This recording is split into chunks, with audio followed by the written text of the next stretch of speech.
मंदिर में वैष्णवाचार्यों ने प्रसाद रूप में हम सबको ये दिव्य अद्भुत ब्रज साहित्य प्रदान किया है, नहीं तो हम सब लोग कहाँ वंचित रह जाते, जिनमें षड गोस्वामी।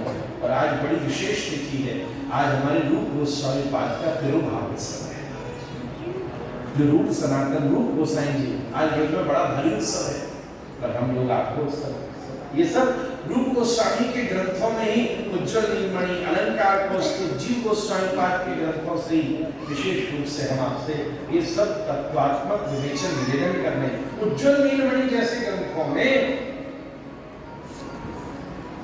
कृष्ण संदर्भ है जीव गोस्वामी का, उज्ज्वल नीलमणि रूप गोस्वामी का, उसी में ये सखा सखा के भाव, ये सब डिस्क्रिप्शंस हमारे आचार्यों ने विवेचना और व्याख्या करके प्रदान किया।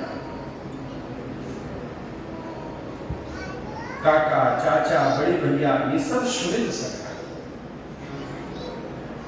विशेष रूप से साख्य के साथ इनमें वात्सल्य भी भरा हुआ, सोवे कि न सोवे, करे कि न, जैसे श्री विदुर जी जब ठाकुर जी घर गए तो काका काका के पर खेल रहे, मजा भी कर रहे विदुर जी के साथ,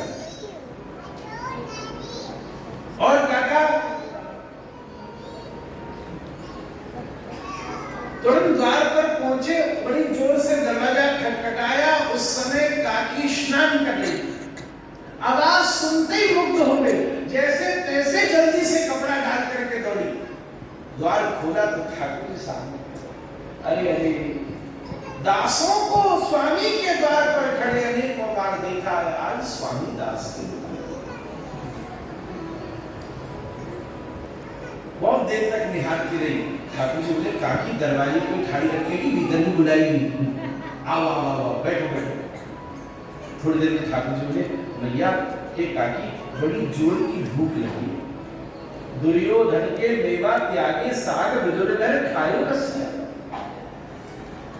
बड़ी तेज भूख लगी है, दुर्योधन ने 56 भोग दिखा के मुंह में और पानी ला दिया, उसका सब छोड़ के आ रहा हूं, वो कुछ खवा दे। हाँ, बैठ बैठ बैठ, काकी दौड़ी रसोई में, ऐसे भाव बिल्कुल हो रही, कुछ पता नहीं, एक कोने में पुराना केले का फल रखा था, उठा करके ले आई, सामने बैठी, छिलका छील रही थी, नजर ठाकुर जी पर अड़ी हुई थी, छिलका छीला, एक हाथ में छिलका, एक हाथ में फल, फेंकना चाहती थी, छिलका फेंक दिया फल, और छिलका तोड़ तोड़ के खिलाने लगी, और ठाकुर जी भी कह रहे, क्या बात है काकी, ऐसो प्रसाद न तो आज तक यशोदा ने खवायो, न कौशल्या ने खवायो, एक तरफ से सफेद, एक तरफ से पीलो, बाबू भी काले काले दाग।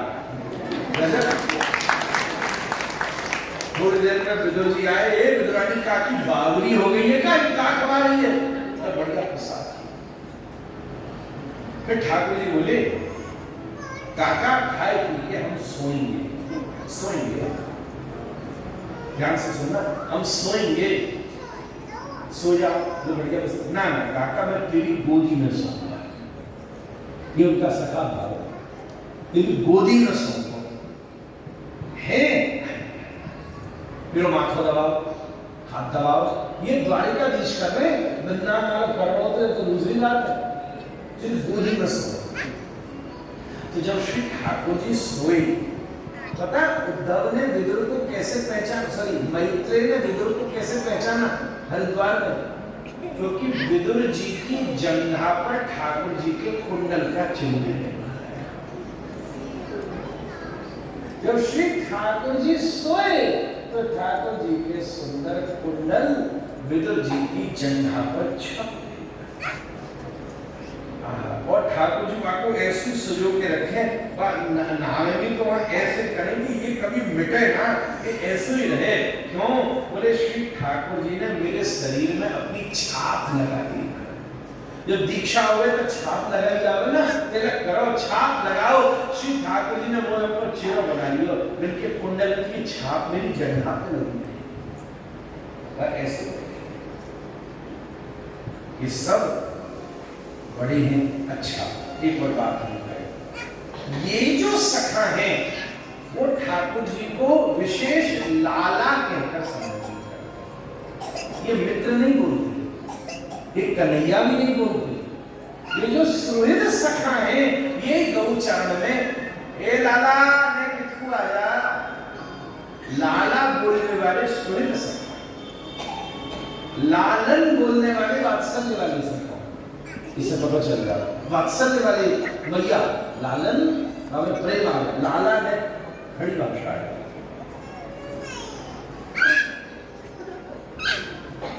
सुंदर भाव से लाला के तब महाराज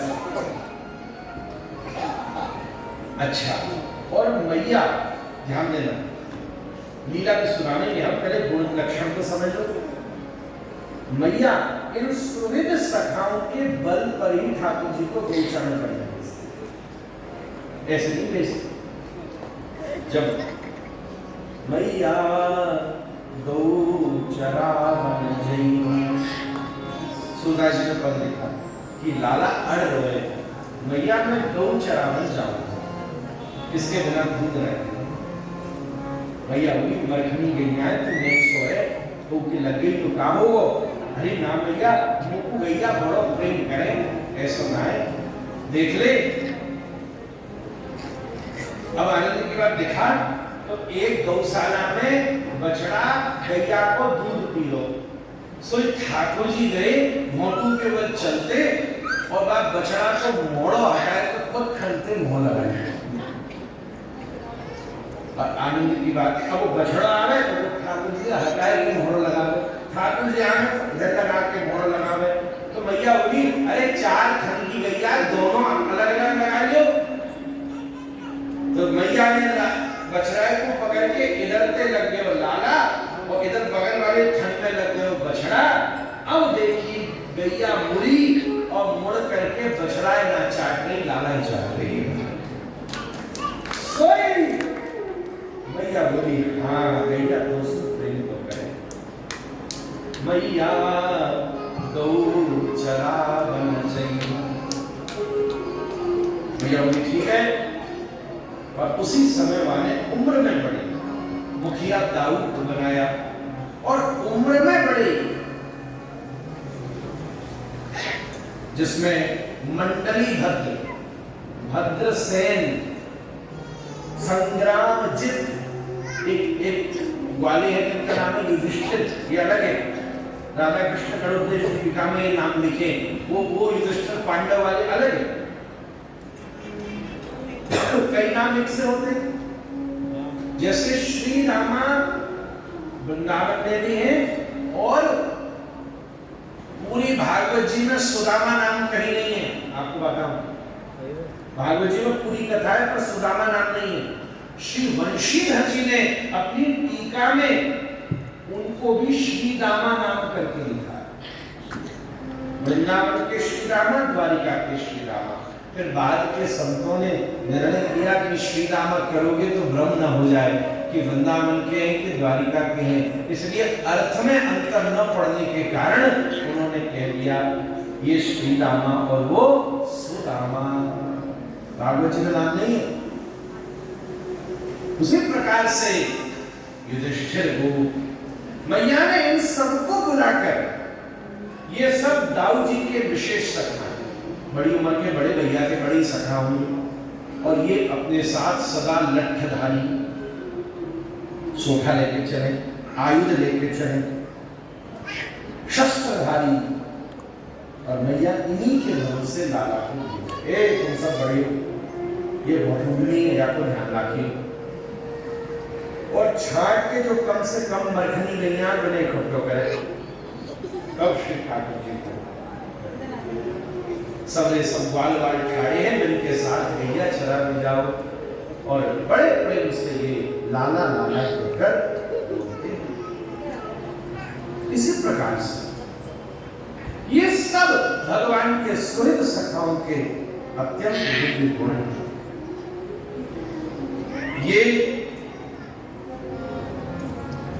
गौचारण में भगवान की रक्षा करते हैं। और मजे की बात ये है ठाकुर जी के संग माखन चोरी भी एक नंबर करते हैं, या में कोई कमी नहीं लगती। इसलिए सखा अगर रक्षा कर रहे होते तो फिर वात्सल्य बड़े भैया हो जाते। सुहृद सखा सखा, सुहृद शब्द का मतलब क्या होता है? ऐसे तीन होते, सुहृद, मित्र, सखा। ध्यान देना, संतों को सदा तुलसी ने सुहृद कहा है। सुहृद किसको कहते हैं? अंग्रेजी में शब्द है बाबूजी वेल विशर, उसको सुहृद कहते हैं। मतलब वो व्यक्ति आपके ऊपर कोई समस्या आ जाए तो चाहे जाके कुछ न कर सके, पर उसके अच्छे के लिए प्रार्थना तो कर सकता है, अच्छा सोच सकता है। अभी जो विपत्ति आई हो, हम लोगों को तो प्रवेश भी नहीं मिलेगा, हम अभी तो कुछ नहीं कर सकते, पर यहाँ बैठ के सच में उनका हित हो उसकी प्रार्थना कर सकते। इस विचार को सुहृद कहते हैं। इसमें दुष्ट तो कई होंगे कि इसमें भी सोचे वाह भैया और जाने, कई और भी ऐसे आस पड़ोस के देश हो सकते हैं, भारत की आई विपत्ति पर उत्सव मनाते हो। बताओ हम ज्यादा क्या बोले, आप सब जानते हो। थोड़े दिनों पहले दिवाली करिए, फिर भी उन्हें चैन नहीं है। चलो, पर भारत के सभी जन सुहृद हैं। दूसरा मित्र किसको कहते हैं? जो और नहीं आए पर मुसीबत में जरूर खड़ा हो जाए। आपातकाल पर रखिए चारी, धीरज धर्म मित्र, या मित्र शब्द आए। और चौथा कौन है? सखा। सखा किसको कहते हैं? जो सदैव संग में बैठे, संगी रहे, संगी खावे, संगी डोले, जहां जाएंगे भैया संग जाए, अपनी जाए। ये सखा, ये दोनों का मिक्स है सुहृद सखा। ठाकुर जी का हित करने वाले बचाएंगे भी। जब आधासुर से भगवान मुख में प्रवेश कर गए तब उन्हें छोटे मोटे ग्वाल बाल तो घबरा गए, पर ये सुहृद सखान के हाथ में सोठा लग रहा था। जो और मित्र हैं वो वाद्य लेकर चलते, कोई मृदंग, कोई झांझ, कोई श्रृंगी, कोई करताल, पर ये जो सुहृद सखा है यही डंडा लेकर चलते हैं। आप गौचरण लीला में विचार करो, ये पीछे जो चित्र बन रहा है ध्यान देना, ये राज्य उठा रखे तो कुछ पकड़े खड़ा है, कुछ हैं जो डंडा लेकर के खड़े हैं। ऐसे देखो तो तुम्हें लगेगा सभी बराबर है, पर शास्त्र की दृष्टि से देखोगे तो कितना आनंद आ रहा है। वो जो डंडा लेकर खड़े हैं, हम उन्हीं की कथा सुना रहे हैं आज आपको। वो सुहृद सखा है। अगासुर के मुख में घुसकर जो छोटे थे ठाकुर जी से, उन्होंने डंडा नहीं लगाया गिरा, वो तो घबरा गए। बराबर के थे वो तो ठाकुर जी से मजा ले रहे थे। कोई कोई मतमंगल ने सोचिए हाथों पर खड़ा हो या कहीं बगल में बुजुर्ग मजा के तो देखो करे कारी हिले कि ना हिले। ठाकुर जी बोले डायरी के अभी गिरा दूंगा नीचे तो चटनी मिल जाएगी तेरी थालों के सामने। मतमंगल ऐसा टेढ़ा है, पर जो सुहृद सखा है वो हाथ में डंडा लेकर के खड़े, हम खड़े और साथ ही साथ। अच्छा, ठाकुर जी माखन चोरी में भी इन्हीं की वजह से बच जाते। ठीक है ना? जब ये बड़े बूढ़े आयु में बड़ी जे कर्म कांड कर रहे हैं तो हम का उपदेश मिल लिया महाराज। इनने तो छोड़ी नहीं। एक गोपी को पति हटो, वो भी ठाकुर जी की मंडली में। अब वह क्या कर इतना था कि घरवाली माखन बनाए तो सौ माखन चलो जाता मथुरा में। वो बेचारा भूखो रहे, पता चली कि माखन चोरन की मंडली बनी है, तो ठाकुर जी की मंडली आयु बहुत बड़ा, उसी को सुहृद सखा कहते हैं ना। अब महाराज बड़ी सुंदर माखन चोरी चली, माखन चोरी चली सो चली। गोपी ने एकदम चलते समय पकड़ लिया, माखन चोरी हो रही, छोड़ूंगी नहीं आज मैं तुम्हें। गोपी बोली इसमें हमारा कोई दोष नहीं, हम चोरी करने नहीं आए। वाह, सामने बैठे हो मटकी सब फैल लेंगे, चोरी करने नहीं आए? नहीं, हम तो न्योते पर आए हैं, तेरे खसम के लिए बुलाए हो, यहाँ नहीं बुलाया।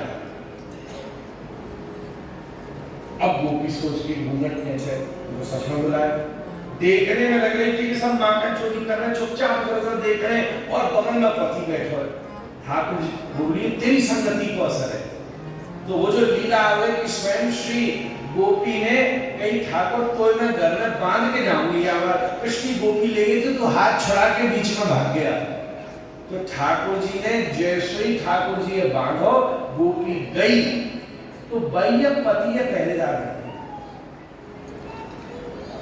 ठाकुर जी बोले सुनले दाई के अगर तेने मोए नाय खोलो तो आज तो तेरी घरवाली पता चलो कि तू छोटा है, पूरे मोहल्ला में घोषणा करवाऊंगा, बंसी में तेरे नाम गाऊंगा कि तू है हमारी मंडली को मुखिया। ये घबराएगा। यानी ठाकुर जी की रस्सी खोई और खोई सो खोई मनोरंजन तो बलूचक ने जाए पकड़ के बांध दी।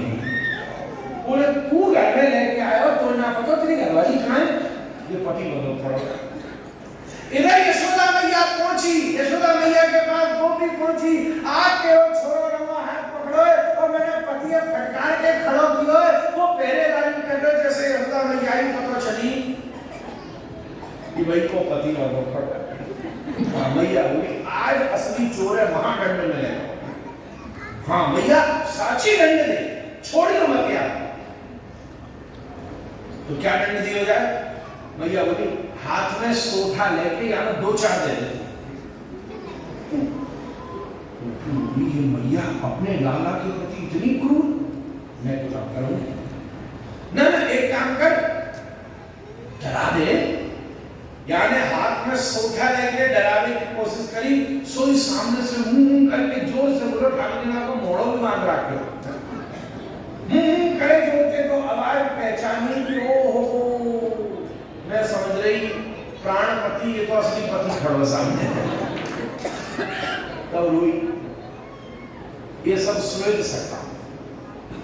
तो ठाकुर जी माता जोड़ी में इन्हीं से बल खावे, इन्हीं को बचावे।